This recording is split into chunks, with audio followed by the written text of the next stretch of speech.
আজকে কোনো উদ্বোধনের অনুষ্ঠান ছিল না, এটা ছিল একটা পরিদর্শন। আপনারা জানেন যে কৃষি মন্ত্রণালয়ের অধীনে শাক সবজি ফল মূল এখান থেকে এক্সপোর্ট করা হয়। এটা কিভাবে এক্সপোর্ট করা হয় ওইগুলি দেখা।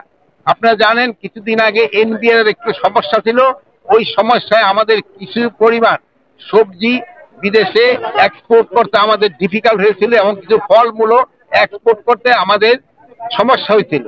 এবং ওই সময় আমাদের যে বিজনেসম্যান যারা ছিল তারা কিছুটা লুজার মানে ইসেরও সমস্যা পড়ছিল, এইগুলি ক্ষতি হয়েছিল তাদের। এগুলি এখানে দেখা, প্লাস আমাদের যে অপোজিটে যে একটা কোল্ড স্টোরেজ আছে, এই কোল্ড স্টোরেজটা আরো বড় করতে হবে, যেহেতু আমাদের এক্সপোর্ট আগের থেকে বেড়ে গেছে। তা আমাদের আরেকটা আপনাদের জন্য সুখবর হলো যে আমাদের যে নতুন একটা যে করা হইতেছে যে এক্সপোর্ট টার্মিনাল, ওই টার্মিনালে হলো একটা বড় সুবিধা থাকবে যে স্ক্যানিং হইয়া যদি ধরেন বিমানে মাল নাও যেতে পারে, ওই সময় এসে আবার কোল্ড স্টোরে রেখে দেওয়া যাবে।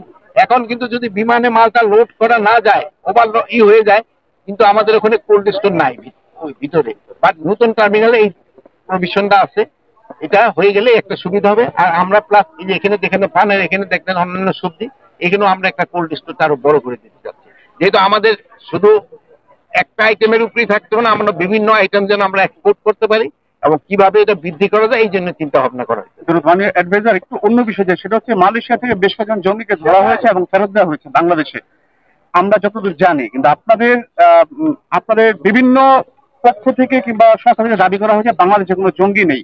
আসলে কি বিষয়? এরা কোনো জঙ্গি নেই। আপনি ওইটার ব্যাপারে একটা কিন্তু প্রেস রিলিজও দিয়ে দিচ্ছে মনে হয় পররাষ্ট্র মন্ত্রণালয়। আপনারা গতকালকে হয়তো প্রেস রিলিজটা দেখছেন, ওখান থেকে 3 জন যারা আসছে তাদের মেইনলি ছিল যে তাদের যে কি বলে ওই ভিসার যে মেয়াদ উত্তীর্ণ হয়ে গেছে, এই 3 জনের ভিসার মেয়াদ উত্তীর্ণ হয়ে গেছে। কিন্তু তাদের যে পুলিশের যে চিফ, তিনি তো ব্রিফিং এ বলেছেন, তিনি পুলিশের পুলিশের চিফ যেটা বলছে ওই 5 জনকে আসা হয় নাই, তাদের সাথে আমাকে সরকারি লেভেলে যোগাযোগের চেষ্টা করা হইতেছে, আমরা ইনভেস্টিগেশন করে দেখি। তাদের যে আইএসএ যে যোগাযোগের বিষয়, কিন্তু এই জঙ্গি সম্পৃক্ততা আপনারা কি বাংলাদেশে কোনো জঙ্গি খুঁজে পাচ্ছেন? না, বাংলাদেশে এদের কোনো সম্পৃক্ততা নেই।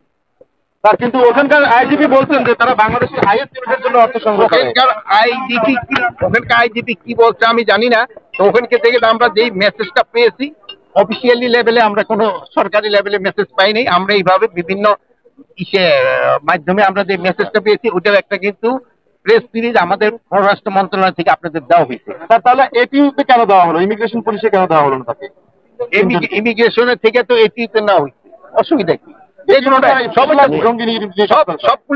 বাংলাদেশের জঙ্গিবাদের যে অবস্থান এখন কি মনে হচ্ছে? বাংলাদেশের জঙ্গিবাদের কোনো অবস্থান নাই, এখানে কোনো ধরনের জঙ্গিবাদ নাই। আপনাদের সহযোগিতায় কিন্তু এখানে জঙ্গিবাদ নির্মূল করে দেওয়া হয়েছে। এটা ক্ষেত্রে আপনাদের ক্রেডিট সবচেয়ে বেশি।